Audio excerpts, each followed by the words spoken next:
জয় গৌর জয় নিতাই। তোমরা দেখতে পাচ্ছ আজকে চলে আসলাম ভাটিলার মা চিকনচড়া স্থিত যে নাট মন্দির রয়েছে এখানে।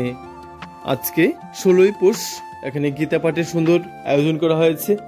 তারই পাশাপাশি কিন্তু এখানে আগামী 17 পৌষ থেকে শুরু করে 20 পৌষ পর্যন্ত এখানে খুব সুন্দর হরিনাম মহাসংকীর্তনের আয়োজন করা হয়েছে। সেই হরিনাম সংকীর্তনের মধুর সঙ্গীতটা শ্রবণ করার জন্য সেখানে আপনাদের প্রত্যেককে আমন্ত্রণ রইল। সেই উৎসব মুখর পরিবেশে আপনাদের সকলের আগমন ভাটিলার মা উৎসব কমিটির তরফ থেকে একান্তভাবে কামনা করছি। আর আমিও চাইছি যে আমাদের সনাতন ধর্মে যে হরিনাম সংকীর্তনের যে মধুর সঙ্গীত আছে সেটা আপনারা এসে শ্রবণ করবেন এবং আজকের এই সুন্দর মুহূর্তটা যদি আপনাদের কাছে পৌঁছায় এই সুন্দর ভিডিওটি, তাহলে আপনারা এটা শেয়ার করে অন্যদের কাছে পৌঁছে দেবেন যেন অন্যরাও চিকনচড়া স্থিত অর্থাৎ ভাটিলার মা যে মহানাম উৎসব কমিটির তরফ থেকে যে আয়োজিত 4 দিন ব্যাপী মহানাম সংকীর্তনের আয়োজন করা হয়েছে সেটা যেন সবার কাছে পৌঁছায়। আমি এই চেষ্টা করছি যেন আমাদের সনাতন ধর্মের যে সুন্দর মুহূর্তগুলি আছে, উৎসবগুলি আছে, সেগুলি যেন সবার কাছে পৌঁছে দিতে পারি। সেই লক্ষ্যে আপনারাও যথেষ্ট সহযোগিতা করবেন, তাহলে সবার কাছে এই সুন্দর মুহূর্তগুলি পৌঁছাবে। আর এখানে দেখতে পাচ্ছেন আগরতলা থেকে আগত তুলাকোনা যে জগন্নাথ বাড়ি রয়েছে সেখান থেকে আগত ভগীরথ গোস্বামী মহারাজের দ্বারা কিন্তু এখানে খুব সুন্দর গীতা পাঠের আয়োজন করা হয়েছে। 15ই পৌষ গীতা পাঠ হয়েছিল, আজকে 16ই পৌষ ওনাদের দ্বারা এখানে সুন্দর গীতা পাঠের আয়োজন করা হয়েছে। আজকে সন্ধ্যা 6টায় এখানে ভগীরথ গোস্বামীর দ্বারা সেই গীতা পাঠের আয়োজন করা হয়েছে। সেই বাণীগুলি শ্রবণ করার জন্য আপনারা প্রত্যেকে আসবেন, আপনারা প্রত্যেকে আমন্ত্রিত এই সুন্দর অনুষ্ঠানে বা উৎসব বলতে পারি, কারণ যেখানেই প্রত্যেক ভক্তের তথা মানুষের মিলন মেলা সৃষ্টি হয় সেটা কিন্তু উৎসব মুখর পরিবেশে তৈরি হয়।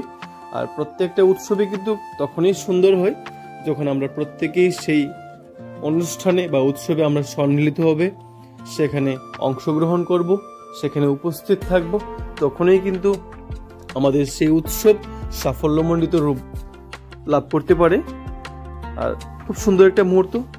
আপনাদের কাছে একটা অনুরোধ থাকবে, যারা ভিডিওটা দেখতে পাচ্ছেন আপনারা এটা শেয়ার করে সবার কাছে পৌঁছে দেবেন যেন ভাটিলার মা উৎসব কমিটির তরফ থেকে যে 4 দিন ব্যাপী হরিনাম সংকীর্তনের আয়োজন করা হয়েছে সেই আয়োজনটুকু যেন সবার কাছে পৌঁছয়, সবাই যেন জানতে পারে এই উৎসব সম্পর্কে এবং ঠাকুরের যে অনুষ্ঠান অর্থাৎ এই যে হরিনামের যে মধুর সঙ্গীত আছে সেটা যেন প্রত্যেকেই শ্রবণ করতে পারে। তার জন্য অবশ্যই ভিডিওটা শেয়ার করে সবার কাছে পৌঁছে দেবেন। আর আজকের যে গীতা পাঠের যে মুহূর্তটা আপনারা দেখতে পাচ্ছেন সেটা যদি আপনাদের ভালো লাগে অবশ্যই সেটাও সবার কাছে পৌঁছে দেবেন যেন গীতা পাঠের এই সুমধুর বাণীগুলি, কথাগুলি বা সুবাক্যগুলি আমরা যেন প্রত্যেকেই শ্রবণ করতে পারি। সঙ্গে থাকবেন, দেখতে থাকুন। তাহলে চিন্তা করুন, ভগবানের মুখ দিয়ে বেরিয়েছে ব্রাহ্মণরা, ভগবানের মুখ দিয়ে বেরিয়েছে ব্রাহ্মণ, তারপরে বাহুদয় নাভির থেকে বেরিয়েছে কি ক্ষত্রিয়, তারপরে জানুদয় থেকে কে বৈশ্য, আর চরণ থেকে কে শূদ্র। তাহলে চিন্তা করুন, যারা চরণের মালিক তারাই তো সবচেয়ে বড়, বড় না? যিনি গোবিন্দের চরণে থাকে তারাই তো সবচেয়ে বড়। তাই কখনো জাতপাতের বিচার করবেন না।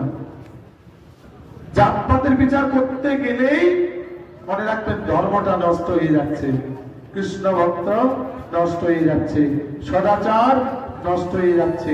পুরো সম্পূর্ণ বিশ্ব ব্রহ্মাণ্ডে একলা ঈশ্বর আমাকে মানতে হবে। অন্য সম্প্রদায় গীতা পাঠের এই বাণীগুলি শ্রবণ করাও কিন্তু অবশ্যই একটা ভাগ্যের ব্যাপার। খুব সুন্দর একটা মুহূর্ত। তাই তো ভিডিওর প্রথম অংশে আপনাদের কাছে বলেছিলাম যে অবশ্যই এটা শেয়ার করে সবার কাছে পৌঁছে দেবেন, কারণ বিভিন্ন অসুবিধাজনিত বা বিভিন্ন কারণবশত কারণে কিন্তু অনেকে আসতে পারেন না, তাদের কাছে যেন এই সুন্দর মুহূর্তটা পৌঁছায়, ওনারা যেন এই সুন্দর দৃশ্যটা দেখতে পারেন। তার জন্যই আপনাদের কাছে অনুরোধ করছি এটা শেয়ার করে সবার কাছে পৌঁছে দেবেন।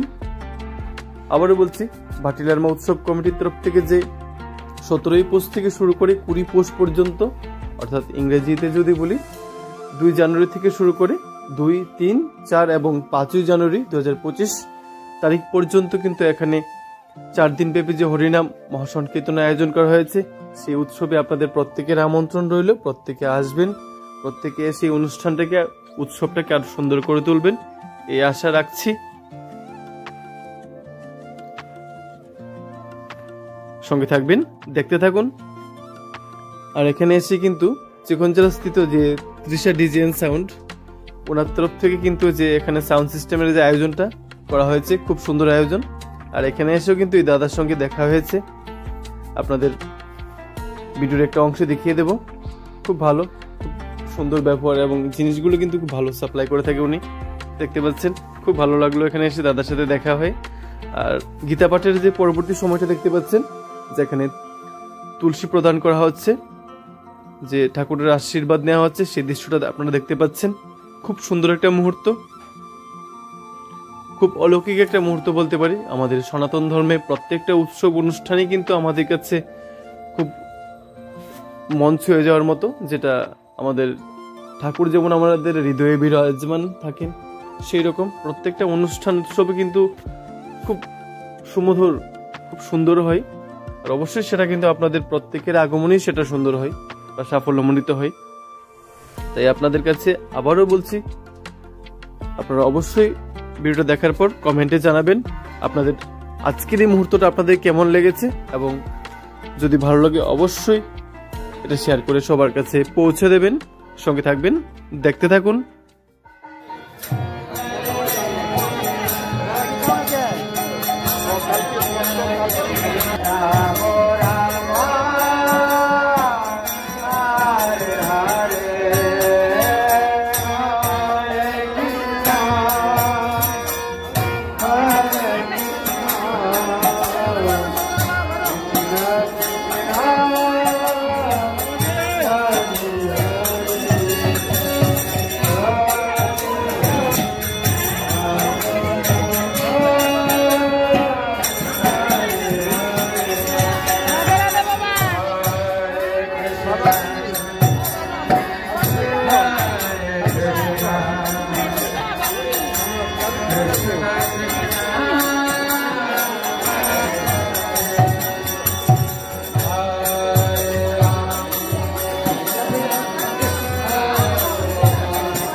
আপনারা প্রত্যেকে এই উৎসবে অংশগ্রহণ করবেন এবং ঠাকুরের কাছে আপনাদের সকলের মঙ্গল কামনা জানিয়ে আজকের ব্লগটা এখানেই শেষ করছি।